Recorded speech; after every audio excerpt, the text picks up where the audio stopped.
I asked the bride to drop her bridal bouquets to my place para ma-check ko kung match siya sa mga florals na I prepared. So unfortunately, the bouquets are not in good quality, and then I decided to create the bridal bouquets as I have florals na mag-match sa aking mga centerpieces na gagamitin ko sa venue at sa ceremony. So here I created the bridal bouquet. This is like days before the wedding and it's like rush na to.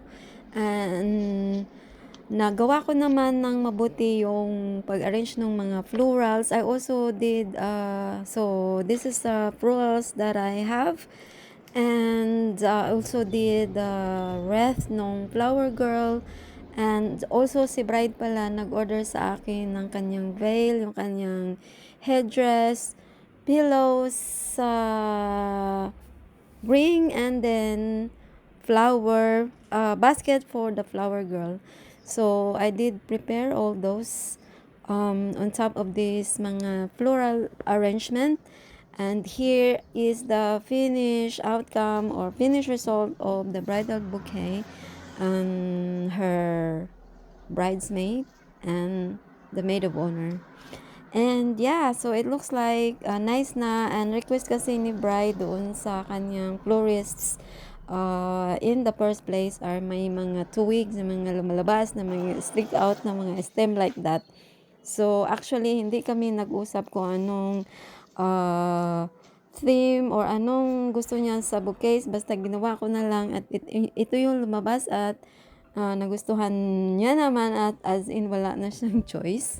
So this flower na ginamit ko dito ay mga real touch flowers and mix of fake stem and some are fakes, yung green at yung mga parang brownish color dyan na nag-stick out.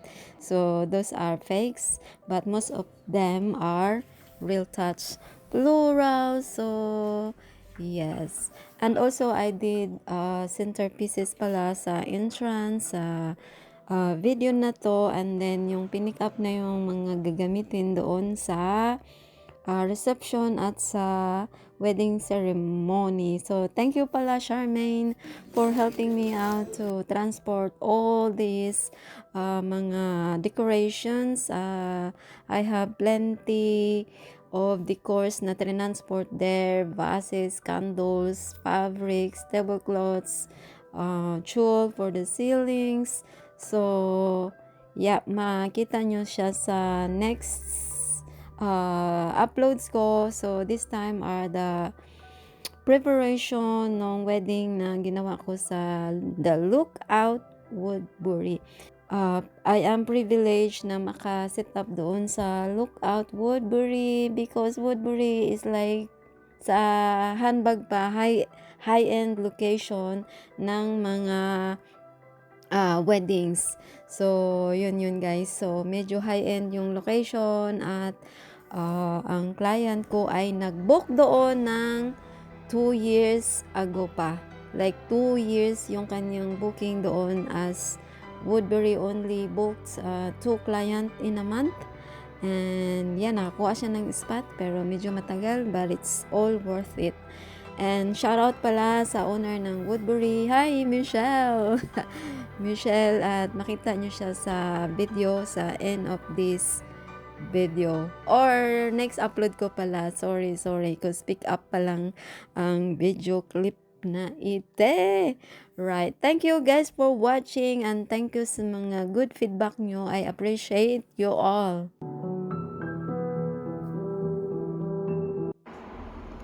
Okay, I'm done. There will be transported now.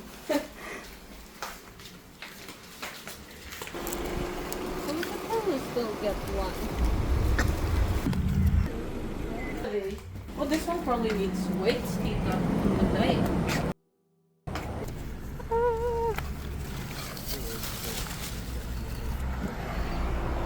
Of time.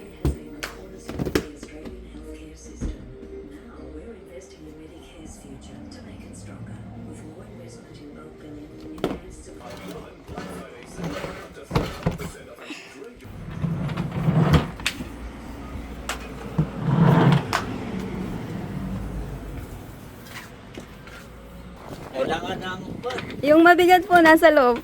Saka yung iba nandun na sa car ni Charmaine. Na ano. Meron pa po.